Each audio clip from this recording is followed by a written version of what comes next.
one, we know that competitiveness is always at the bottom, right? And collaboration and cooperation is always at the top. So when folks are collaborating together, especially working within systems, right, it makes everybody feel valuable. It kind of takes away positionality.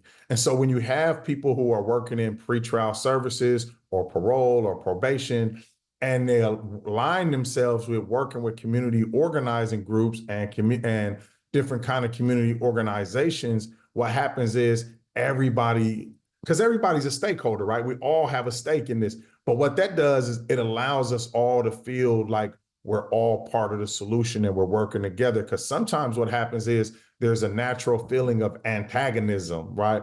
Because people draw these boundaries, these lines of demarcation where it's this or it's that. When the truth is, we're all working to get the same result. We want to see people get back to whole selves and get on the healing journey.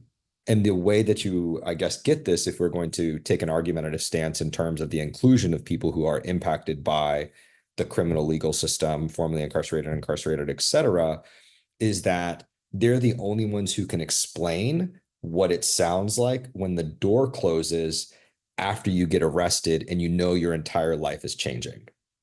Like, I remember getting arrested. I knew I was going to get in a lot of trouble as I had many drugs on me, and this is a part of my story, et cetera. But when that door closed and I sat there and everything was just empty and the world disappeared around me, and I thought my whole life was over, not many people can talk about that. But why is that important? It's important because it's important to, number one, see that as an individual that has feelings, that has things that happen to them.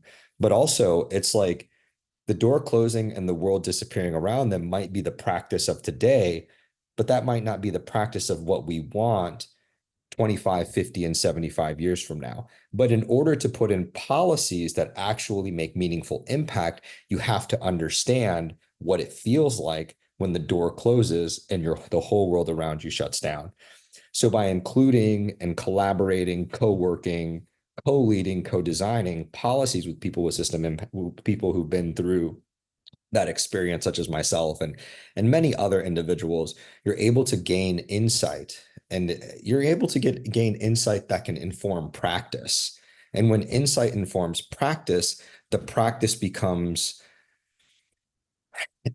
less violent, right? It becomes less exclusionary.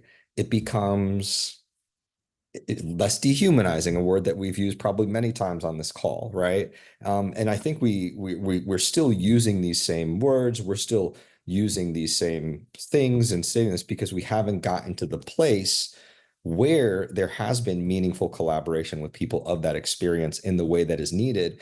Remember what I said a moment ago, for practices to look different 25, 50, and 100 years ago. So what if I had gotten in the back of the car, the door had closed, and the whole world didn't shut down around me? I knew that I made a decision that was removing me from normal society, but I also knew that I'm able to take a breath because I'm going to receive the support that I need to get past this part of my life. That's not the case, and that's not the case anywhere that I'm aware of. But what I do know is that one day can be the case in terms of how we show up and support people who may be struggling or making choices that are adverse to their life and society.